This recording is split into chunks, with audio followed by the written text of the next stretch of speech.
तो बोलो गुरुदास जी महाराज की जय। आगे वाणी में कहा गुरुदास जी महाराज ने जो ये 9 वाणी है 446 नंबर पेज के ऊपर है ये। तो ये वाणी आप तक आपका दास मेघदास पहुंचा रहा है।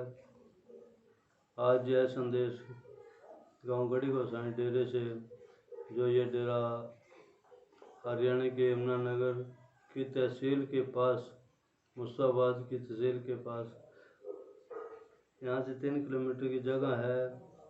तो यहाँ से ये संदेश आप तक पहुँचाया जा रहा है।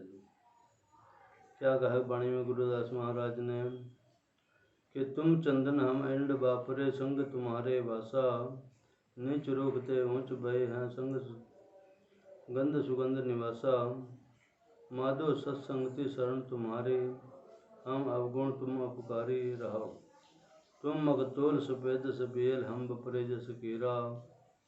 सत्संगति में रहिए माधो जैसे मधु मकीरा।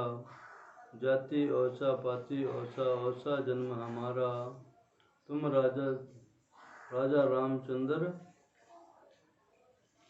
की सेव न कीनी, कह रविदास समारा।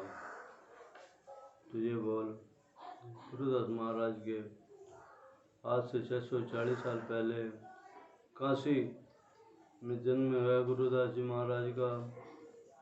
माघ की पूर्णिमा थी, 1433 का साल था। उस समय पर जगत गुरुदास जी महाराज ने माता कर्मा की कोख से पिता राहु के घर में दादा हरिनंद, माता दादी सुलखना के घर के अंदर जन्म हुआ और संसार के अंदर उनका प्रकाश हुआ। जो आज हम ये प्रकाश आप तक पहुंचा रहे हैं, उनके मुखारबिंद बोल लिखे हुए हैं ग्रंथों में, वही ग्रंथ के बोल आप तक पहुंचा रहे जी। क्या कहा है कि तुम चंदन हम इंड बापरे, संग तुम्हारे वासा। हे प्रभु जी, आप चंदन के समान हैं और हम जीव जो हैं गेरंड के पेड़ के समान हैं।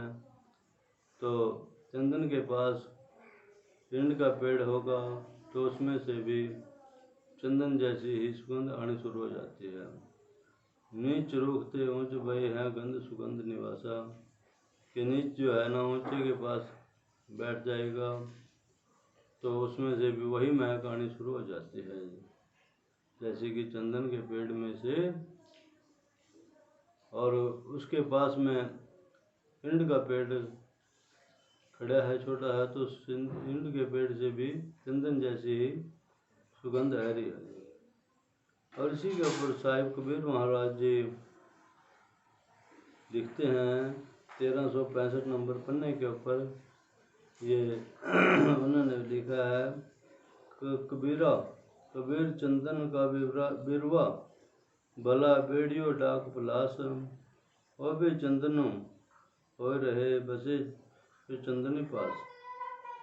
और भी चंदन हो रहा जो बसे चंदन के पास। ये बोल गुरु कबीर साहब जी महाराज ने लिखे हैं। और आगे संत रामदास, सतगुरु संत रामदास जी महाराज वर्णन करते हैं।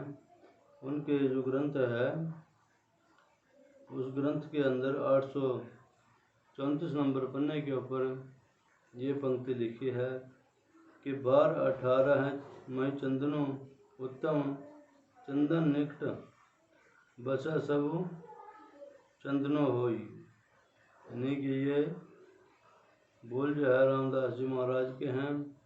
834 नंबर पेज के ऊपर ये दर्ज है जी। आगे कहा गुरुदास जी महाराज ने वाणी में कि माधो सत्संगति शरण तुम्हारी, हम अवगुण तुम उपकारी रहो। हे प्रभु जी, आपकी शरण, हम संसारी जीव अवगुणों से भरे हुए हैं और आप परोपकारी हैं, जीवों पर दया करने वाले हैं। यानी कि हम अवगुण तुम उपकारी, आप जीवों पर उपकार करने वाले हैं। और इसी में ही कबीर साहब जी महाराज कहते हैं कि जिनको कृपा करत है गोविंद ते सती सत्संगति मिलाप, कि जिन को कृपा करता है गोविंद ते सत्संगति मिलाप। जिस जीव के ऊपर, इसका पेज नंबर है 1252 नंबर पन्ने के ऊपर गुरु ग्रंथ में कबीर जी के ये दर्ज है जी। तो इसमें कहा है कि जिनको कृपा करता है गोविंद, जिस जीव के ऊपर, क्योंकि बहुत से बच्चे हैं, छोटे छोटे बच्चे सत्संग में जाते हैं, उनके कर्म में है, मालिक की रहमत है उनके ऊपर। और बहुत से बच्चे ऐसे हैं जो खेल ही रहे बेचारे, उनको सत्संग अच्छा नहीं लगता है।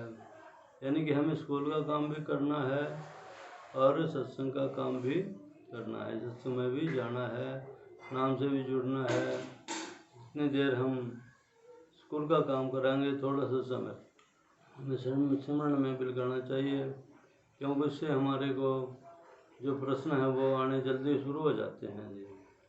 क्यों, बुद्धि हमारी सही होगी, फिर जब बुद्धि सही है तो हमारे को प्रश्न भी बड़ी बड़ी जितने मर्जी बड़े हों वो बड़ी जल्दी प्रश्न याद हो जाएंगे।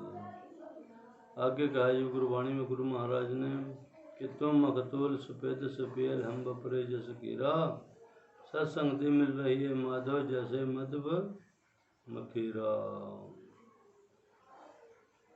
कि तुम मखतूल सफ़ेद सफेल हम बपरे जस कीरा, हम एक कीड़े के समान हैं और आप एक बहुत बड़ी ज्योत हैं।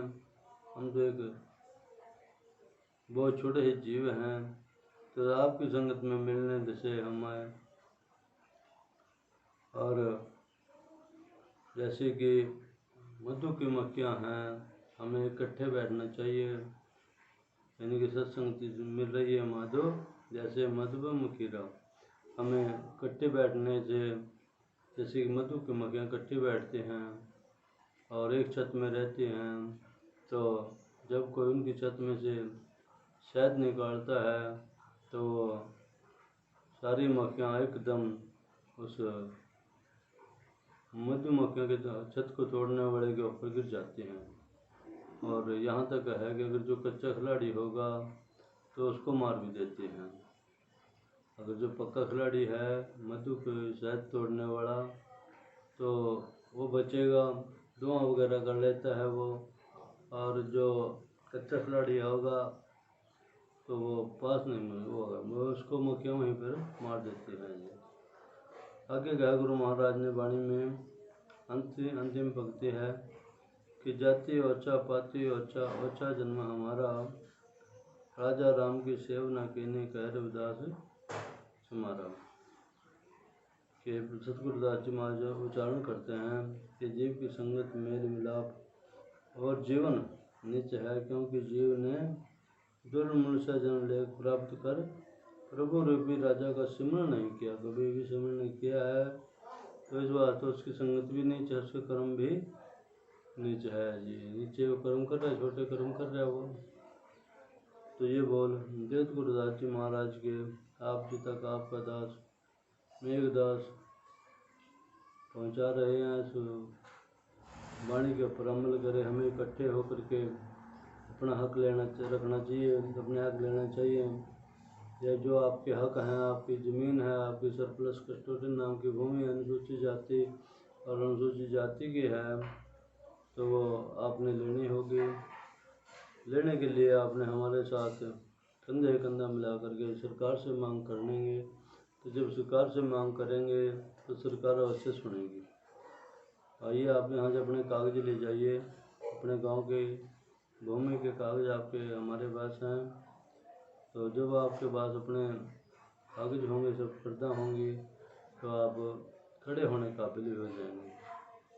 तो बोलो गुरुदास जी महाराज की जय, गुरु करतादास महाराज की जय, गुरु अमरदास जी महाराज की